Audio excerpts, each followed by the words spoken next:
ಗ್ರಹಣದ ಸಮಯದಲ್ಲಿ ಊಟ ಮಾಡಬಾರ್ದು ಅಂತ ನಿಮ್ಮ ಮನೆಯಲ್ಲಿ ಹೇಳ್ತಾರಾ? ಬಹಳ ವರ್ಷಗಳ ಹಿಂದೆ ಒಂದು ಚಿಕ್ಕ ಹಳ್ಳಿಯಲ್ಲಿ ಒಂದು ಅಜ್ಜಿ ವಾಸವಾಗಿದ್ರು. ಅವರ ಮೊಮ್ಮಕ್ಕಳಿಗೆ ಹಸಿವಾಗಿದೆ ಎಂದು ಅಜ್ಜಿ ಬಿಸಿ ಬಿಸಿ ಅನ್ನವನ್ನು ಮಾಡಿದರು. ಅಷ್ಟರಲ್ಲಿ ಪೂಜಾರಿ ಓಡುತ್ತಾ ಬಂದು ಹೇಳಿದರು, ಗ್ರಹಣ ಶುರುವಾಗಿದೆ, ಅನ್ನದ ಪಾತ್ರೆಯನ್ನು ಮುಚ್ಚಿ ಪ್ರಾರ್ಥನೆ ಮಾಡಿ ಎಂದು. ಮಕ್ಕಳಿಗೆ ಆಶ್ಚರ್ಯವಾಯಿತು. ಅಜ್ಜಿ, ಈಗ ಏಕೆ ತಿನ್ನಬಾರದು? ನಮಗೆ ತುಂಬಾ ಹಸಿವು ಎಂದು ಕೇಳಿದರು. ಅಜ್ಜಿ ನಗುತ್ತಾ ಒಂದು ಕತೆ ಹೇಳಲು ಶುರು ಮಾಡುತ್ತಾರೆ.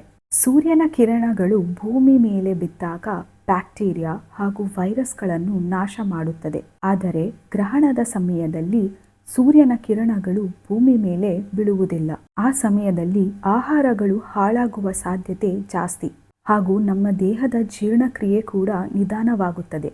ಆಗ ಮಕ್ಕಳು ಕೇಳಿದರು, ಅಜ್ಜಿ, ಹಾಗಾದರೆ ಅನ್ನಕ್ಕೆ ನಾವು ಏನು ಮಾಡಬೇಕು? ಆಗ ಅಜ್ಜಿ ಹೇಳುತ್ತಾರೆ, ಒಂದು ತುಳಸಿ ಎಲೆಯನ್ನು ಅನ್ನದೊಳಗೆ ಹಾಕಿ ಮುಚ್ಚಿಡಬೇಕು. ತುಳಸಿ ಒಂದು ರೋಗ ನಿರೋಧಕ. ಗ್ರಹಣ ಮುಗಿಯುವವರೆಗೂ ಅದು ಆಹಾರವನ್ನು ಕಾಪಾಡುತ್ತದೆ. ನಮ್ಮ ಆರೋಗ್ಯವನ್ನು ಕಾಪಾಡಿಕೊಳ್ಳುವುದಕ್ಕೆ ನಮ್ಮ ಹಿರಿಯರು ಗ್ರಹಣದ ಸಮಯದಲ್ಲಿ ಏನನ್ನು ತಿನ್ನಬಾರದು ಎಂಬ ನಿಯಮವನ್ನು ಮಾಡಿದರು. ಗ್ರಹಣದ ಉಪವಾಸ ಎಂದರೆ ಶಿಕ್ಷೆ ಅಥವಾ ಮೂಢನಂಬಿಕೆ ಅಂತೂ ಅಲ್ಲ. ನಮ್ಮ ಆರೋಗ್ಯಕ್ಕಾಗಿ ನಮ್ಮ ಹಿರಿಯರು ಮಾಡಿರುವ ಒಂದು ಆಚರಣೆ ಮಾತ್ರ.